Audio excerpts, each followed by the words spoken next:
Well, good evening, everyone. Thank you for having me. I hope everyone can hear me. How to respond to a lot of this. First of all, on the bar, you said you admitted yourself that the bar had been set quite high. I would suggest, though, that the burden of proof is on the proposer rather than on us. It quite clearly says Islam is a religion of peace. I suggest you prove it. We've also been told here tonight when we opened that this debate must take place in the real world. Well, absolutely, yes, it must. It must take place in the real world. And I will describe what Islam is doing in the real world. We can sit and we can debate theocracy day in, day out. We will never agree. We can debate, is there a God, isn't there a God, is the Quran real, isn't it? None of it actually matters. What matters is what happens in the real world, as my opponent quite rightly said. My side of the argument is regularly told that we've heard it again tonight, we were described somewhat as hate. We were told that we are demonizing Islam, whipping up fear of Islam. Not the first time I've been accused of this, probably won't be the last. But let me just say, and let's take this into the real world as we've been advised to do. Let me tell you what actually whips up fears of Islam. We take it from the top: 9/11, the London Underground bombings, Madrid, Mumbai, Mali, Bali, northern Nigeria, Sudan, Afghanistan, Saudi Arabia, Iran, Yemen, Pakistan, death for apostasy, death for blasphemy, death for adultery, death for homosexuality, gender segregation, gender discrimination, unequal testimony between men and women in legal proceedings, child marriage, amputations, beheadings, imprisonment for being raped, anti-Semitism, burqas, execution, as I've said, for this, that and the other, the slaughter of Theo van Gogh on the streets of Amsterdam, death threats on the streets of London, butcher those who insult Islam, Muslim patrols in East London telling people they are entering Sharia controlled zones, polygamous marriages, marriage not requiring the consent of the bride. This is what causes fear of Islam. It is not me, it is not my colleagues on this side. What information on that point? If Islam and Muslims are responsible for the Muslim patrols, I'm not finished. I'm not. No, I'm not. I mean, let me speak on. But the point is that it is not I or my fellow debaters on this side who are causing fear of Islam. It is the actions of Muslims that are causing fear of Islam. That is the real world. That is where we actually live. Then we'll be told that this is just the extreme fringe of Islam. Well, let me have a look at Saudi Arabia. Saudi Arabia is the birthplace of Islam, the custodian of its holy sites. In Saudi Arabia, a woman is not allowed to drive. She is not allowed to leave the house without a mahram. She is not allowed to vote, although they've been incredibly generous by allowing some votes in the next elections. This is apparently the extreme fringe of people are executed for blasphemy, executed for apostasy. In Saudi Arabia, the birthplace of Islam, we'll be told that's the extreme fringe of Islam. No, it is not. Calling Saudi Arabia the extreme fringe of Islam is like calling the Vatican the extreme fringe of Catholicism. Sorry, it just doesn't work. Then we'll be told that we've misunderstood. Violent Muslims have misunderstood. Saudi Arabia has misunderstood. Iran, which stones people to death for adultery, has misunderstood. Yemen, which marries children at the age of 9, has misunderstood. Has there ever been a more spectacularly misunderstood religion than Islam? It seems that these nations who apply it as their laws, nations which have the Quran as their constitution, innumerable nations, where there is no free speech, where there is no freedom of religion, they've all got it wrong. They've all got it wrong. It's quite a spectacularly misunderstood religion.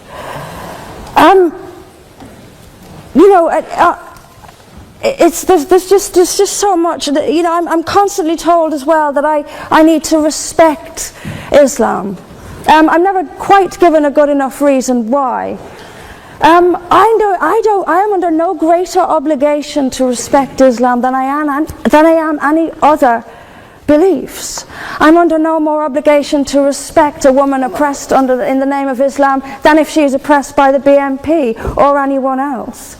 I am under no obligation to make compromises with an ideology I simply don't see as peaceful. Why don't I see it as peaceful? Because of the evidence. If I look around the world and I see the countries where Islam calls the shots, all I see is brutality and violence imposed by the state.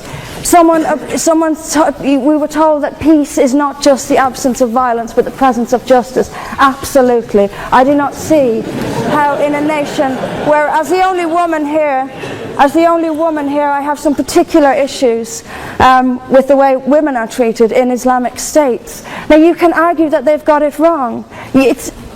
Tell them that, because they seem to think that's what it is. Yes, I mean, there's so much to say about it, but is there a peaceful Islam? Yes, there is. It's in the hearts of peaceful Muslims. Unfortunately, though, there's also a rather more objective Islam, and peaceful Muslims have to do some really rather creative interpretation, like the command to beat her. I've seen Muslim women. I didn't stand up for you. You're allowed to. Well, I didn't. So if you could just have it. But I knew this would happen. I knew this would happen, by the way. I knew this would happen. What I'm saying is completely controversial and will be booed and shouted down, and I have no doubt my colleagues the same. I knew this would happen. You say anything negative, you'll get the boos. I'm actually going to leave it there. But I will finish just by saying this. There are hundreds of millions of peaceful Muslims. That is a fact. But that does not mean that Islam itself is peaceful. Peaceful Muslims interpret verses of the Quran so almost beyond recognition. It's reinterpreted, like the command to beat her. It's there in the Quran, and I've seen Muslim women try to dance around it. They put words in there that simply aren't there. That's what it says. It says beat her. And in the countries where the Quran calls the shots, that is exactly what they do. This is not peace.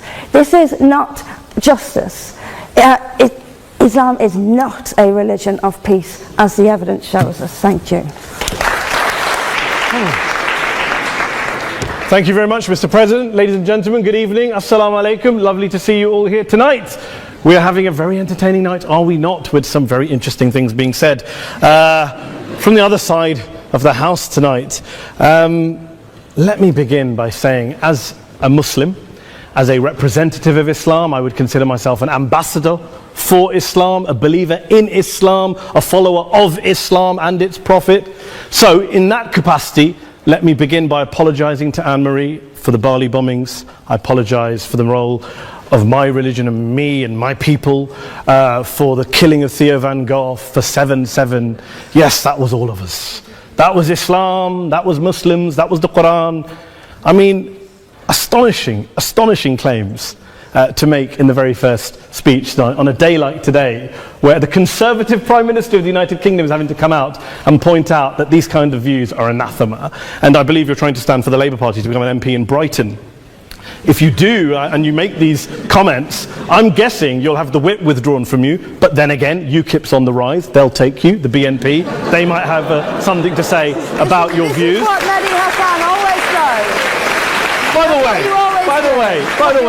By the way, just on a factual point, since we heard a lot about the second speaker, about how backward we Muslims all are, on a factual point, you said that Islam was born in Saudi Arabia. Islam was born in 610 AD. Saudi Arabia was born in 1932 AD. So you were only 1,322 years off. Not bad? Not bad start there. Talking of maths, by the way, a man named Al-Khawarizmi was one of the greatest mathematicians of all time, a Muslim, worked in the golden age of Islam. He's the guy who came up with not just algebra, but algorithms. Without algorithms, you wouldn't have laptops. Without laptops, Daniel Johnson tonight wouldn't have been able to print out his speech in which he came to berate us Muslims for holding back the advance and intellectual achievements of the West, which all happened without any contribution from anyone else other than the Judeo-Christian people of Europe. In fact, Daniel David Levering, the author of the Pulitzer Prize-winning historian and author of The Golden Crucible, points out that there would be no Renaissance, there would be no Reformation in Europe without the role played by Ibn Sina and Ibn Rushd and some of the great Muslim theologians, philosophers, scientists in bringing Greek texts to Europe. As for this being our university, I will leave that to the imagination as to who is our and who is there. I studied here too. An astonishing set of speeches so far making this case tonight. A mixture of just cherry-picked quotes, facts and figures, self-serving, selective, a farrago of distortions, misrepresentations, misinterpretations, misquotations.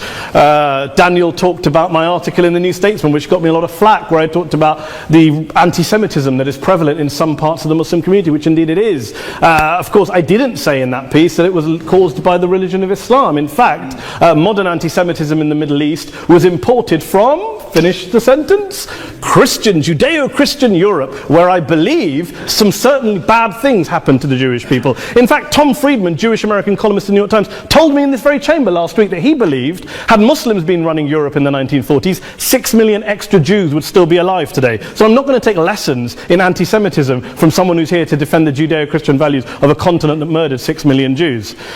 Moving swiftly on. Yes. Absolutely. Well, I'm about to make that point. No, I'm about to make that point. You're right. I agree with you. I agree with you 110%. That is my point. I don't think Europe is evil or bad. I'm a very proud European. I don't want to judge Europe on that basis, but if we're going to play this gutter game where we pull out the Bali bombing and we pull out examples of anti-Semitism in the Islamic community, then of course I'm going to come back and say, well, hold on. I mean, look, let's be very clear. Daniel here was a last-minute replacement for Douglas Murray, who had to pull out. And Douglas and I have a well-documented differences, but to be fair to Douglas, as to be fair to Anne-Marie and to Peter, atheists. Atheists see all religions as evil, violent, threatening. What the problem I have with Daniel's speech is that Daniel comes here to run this robust defense of Christianity, forgetting that his fellow Christians, people who said they were acting in the name of Jesus, gave us the Crusades, the Spanish Inquisition, the anti-Jewish pogroms, European colonialism in Africa and Asia, the Lord's Resistance Army in Uganda, not to mention countless arson and bomb attacks on abortion clinics in the United States of America to this very day. I would like a little bit of humility from Daniel first before he begins lecturing other communities and other faiths on violence, terror and intolerance. But, no thank you. Some water. But I would say this, to address the gentleman's very valid point here, I'm not going to play that game. I don't actually believe that Christianity is a religion of violence and hate because of what the LRA does in Uganda or what Crusaders did to Jews and Muslims in Jerusalem when they took back the city in the 12th or 13th or whatever century it was. I believe that Christianity, like Islam, like pretty much every mainstream religion, is based on love and compassion and faith. I do follow a religion in which 113 out of the 114 chapters of the Quran begins by introducing the God of Islam as a God of mercy and compassion. I would not have it any other way. I don't follow a religion which introduces my God to me as a God of war, as some kind of Greek God of wrath, as a God of hate and injustice. Not at all. As Adam pointed out, you go through the Quran and you see the mercy and the love and the justice. And yes, you have verses that refer to warfare and violence. Of course it does. This is not a motion about pacifism. I'm not here to argue that Islam is a pacifistic faith. It is not. Islam allows military action, violence in certain limited contexts. And yes, a minority of Muslims do take it out of that context. But is it religious? We talked about Woolwich. Daniel and Anne-Marie have suggested that it's definitely religion that's behind all of this. Well, actually, what I find so amusing tonight is we're having a debate about Islam, and the opposition tonight have come forward. We have a graduate in law, a graduate in modern history, a graduate in chemistry, and you know, I admire all of their intellects and their abilities, but we don't have anyone who's actually an expert on Islam, a scholar of Islam, a historian of Islam, a speaker of Arabic, even a terrorism expert or a security expert or a pollster, let alone to talk about what Muslims believe or think. Instead, we have people coming here, putting forward these views, putting forward these sweeping opinions. Listen to Professor Robert Pape of the University of of Chicago, one of America's leading terrorism experts, who, unlike our esteemed opposition tonight, studied every single case of suicide terrorism between 1980 and 2005, 315 cases in total. And he concluded, and I quote, "There is little connection between suicide terrorism and Islamic fundamentalism or any of the world's religions. Rather, what nearly all suicide terrorist attacks have in common is a specific secular and strategic goal to compel modern democracies to withdraw military forces from territory that the terrorists consider to be their homeland." And the irony is, when we talk about terrorism, the irony is that the opposition and the Muslim terrorists, the Al-Qaeda types, actually have one thing in common. Because they both believe that Islam is a warlike, violent religion. They both agree on that. They have everything in common. Osama bin Laden would be nodding along to everything he's heard tonight from the opposition side. He agrees with them. The problem is that mainstream Muslims don't. The majority of Muslims around the world don't. In fact, a gentleman here started quoting all sorts of polls. Gallup carried out the biggest poll of Muslims around the world, of 50,000 Muslims in 35 countries. 93% of Muslims rejected 9/11 and suicide attacks. And of the 7% who didn't, they all, when polled and focus grouped, cited political reasons for their support for violence, not religious reasons. And as for Islamic scholars and what they say, well, Daniel talks about our University of Oxford. We'll go down to Oxford's Centre for Islamic Studies, get hold of a man named Sheikh Afifi al-Akiti, who is a massively well-credentialed and well-respected Islamic scholar, who has studied across the world, who in the days after 7/7 published a fatwa denouncing terrorism in the name of Islam, calling for the protection of all non-combatants at all times, and describing suicide bombings as an innovation with no basis in Islamic law. Go and listen to Sheikh Tahir al-Qadri, one of Pakistan's most famous Islamic scholars, who published a 600-page fatwa condemning the killing of all innocents and all suicide bombings unconditionally without any ifs or buts. There's nothing new here. This is mainstream Islam, mainstream scholarship, which has said this for years. You don't go out and kill people willy-nilly in the high street or anywhere else, on a bus or a mall, based on verses of the Quran that you cherry-pick without any context, any understanding, any interpretation, or any commentary. Point of information. Please. Well, it doesn't happen apparently. I didn't say it doesn't happen at all. I never said it didn't happen. I don't blame Islam. Yes, it's a very good point. And a lot of us are campaigning against that. And we're campaigning against it in the name of Islam. We're campaigning against it in the name of various interpretations of Islam. Anne-Marie comes and scares us with her talk of Sharia law. I would like to see the book of Sharia law. It doesn't exist. People argue over what Sharia law is. And you empower the extremists by saying there is only one version. You empower them all. I don't believe you took any interruptions, Anne-Marie, so I think you should stay there for a moment. Here's what we're dealing with. Here's what we're dealing with. I took your point. Here we are dealing with a 1400-year-old global religion, followed by 1.6 billion people in every corner of the world, a quarter of humanity, of all backgrounds, cultures, ethnicities. And yet the opposition tonight wants to generalize, stereotype, smear in order to desperately win this debate. And here's my question, if we're going to generalize and smear. If, okay, people say yesterday's bombers, and we've got to be careful, there's a trial going on, were yesterday's attackers, motivated by Islam? Big debate. I don't believe they were. Let's say they were. Let's say Faisal Shahzad, the Times Square bomber, was motivated by Islam. Let's assume, for sake of argument, that Richard Reeves, the shoe bomber, was motivated by Islam.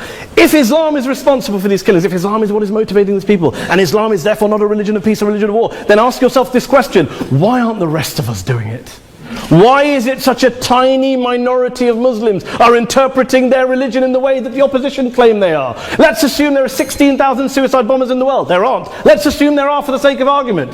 That's 0.001% of the Muslim population globally. What about the other 99.99% of Muslims who the opposition tonight either ignore or smear? The reality is that the rest of us aren't blowing ourselves up tonight. The reality is that the opposition came here tonight not worried about the fact that me and Adam might pull open our jackets and blow ourselves up tonight because we're followers of a warlike warrior religion which wants to take over Europe and Daniel's university.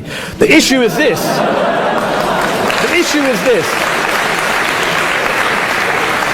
Unless the opposition can tell us tonight, and Peter Atkins is here, one of our great atheist intellectuals, can tell us tonight, can answer this question tonight: why don't the vast majority of Muslims around the world behave as violently and aggressively as a tiny minority of politically motivated extremists? Then they might as well give up and stop pretending they have anything relevant to say about Islam or Muslims as a whole. Ladies and gentlemen, let me just say this to you. Think about what the opposite of this motion is. If you vote no tonight, think about what you're saying the opposite motion is. That Islam isn't a religion of peace, it's a religion of war, of violence, of terror, of aggression. That the people who follow Islam, me, my wife, my retired parents, my 6-year-old child, that 1.8 million of your fellow British residents and citizens, that 1.6 billion people across the world, your fellow human beings, are all followers, promoters, believers in a religion of violence. Do you really think that? Do you really believe that to be the case? They say that in the Oxford Union, the most famous debate was in 1933 when Adolf Hitler looked out for the result of the King and Country motion, where they voted against fighting for King and Country, and Hitler was listening out for the result. Well, tonight, 80 years on, there are two groups of people around the world who I would argue are waiting for the result of tonight's vote. There are the millions of peaceful, non-violent, law-abiding Muslims both in the UK, Europe, Asia, Africa and beyond, who see Islam as the source of their identity, as a source of spiritual fulfillment, of hope, of solace. And there are the phobes, the haters, the bigots out there who want to push the clash of civilizations, who want to divide all of us into them and us and ours and their. Ladies and gentlemen, I urge you all not to fuel the arguments of the phobes and bigots. Don't legitimize their divisions. Don't legitimize their hate. Trust those Muslims who you know, who you've met, who you hear, who don't believe in violence, who do want you to hear the peaceful message of the Quran as they believe it to be taught to the majority of Muslims. The Islam of peace and compassion and mercy. The Islam of the Quran, not of Al-Qaeda. Ladies and gentlemen, I beg to propose this motion to the House. I urge you to vote yes tonight. Thank you very much for your time.